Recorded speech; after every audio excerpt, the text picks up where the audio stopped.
Ebola virus വ്യാപനത്തെക്കുറിച്ചുള്ള തെറ്റായ പ്രചരണങ്ങളിൽ ജാഗ്രതാ നിർദ്ദേശവുമായി UAE. Covid പോലെ വേഗത്തിൽ എബോള പടർന്നു പിടിക്കില്ലെന്ന് ആരോഗ്യ മന്ത്രാലയം വ്യക്തമാക്കി. സാധാരണ സമ്പർക്കത്തിലൂടെ വൈറസ് പടരില്ലെന്നും രാജ്യത്ത് ഭയപ്പെടേണ്ട സാഹചര്യമില്ലെന്നും മന്ത്രാലയം വിശദീകരിച്ചു. എബോള വൈറസ് ബാധയെക്കുറിച്ച് സമൂഹ മാധ്യമങ്ങളിൽ തെറ്റായ വാർത്തകൾ പ്രചരിക്കുന്ന സാഹചര്യത്തിലാണ് UAE ആരോഗ്യ മന്ത്രാലയത്തിന്റെ വിശദീകരണം.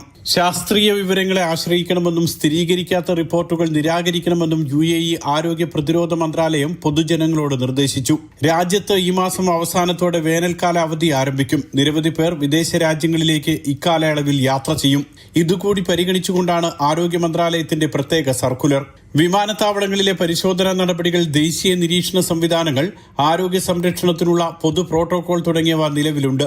അന്താരാഷ്ട്ര തലത്തിൽ പകർച്ചവ്യാധികൾ ഉണ്ടാകുമ്പോൾ തെറ്റായ വിവരങ്ങൾ വേഗത്തിൽ പ്രചരിക്കും. ഇക്കാര്യത്തിൽ ജാഗ്രത വേണം. COVID-19 പോലെ എബോള വായുവിലൂടെ പടരുമെന്നും അന്താരാഷ്ട്ര യാത്രക്കാർക്ക് അണുബാധയ്ക്കുള്ള സാധ്യത കൂടുതലാണെന്നുമുള്ള വ്യാജ വാർത്തകളും പ്രചരിക്കുന്നുണ്ട്. ഇത് വിശ്വസിക്കരുത്. പനി, ക്ഷീണം, തലവേദന, പേശീവേദന, ഛർദി തുടങ്ങിയവയാണ് പ്രധാന ലക്ഷണങ്ങളെന്നും രോഗം ബാധിച്ച് 2-ാം ദിവസം മുതൽ ലക്ഷണങ്ങൾ കണ്ടു തുടങ്ങുമെന്നും ആരോഗ്യ മന്ത്രാലയം വ്യക്തമാക്കി. Mathrubhumi news, Dubai.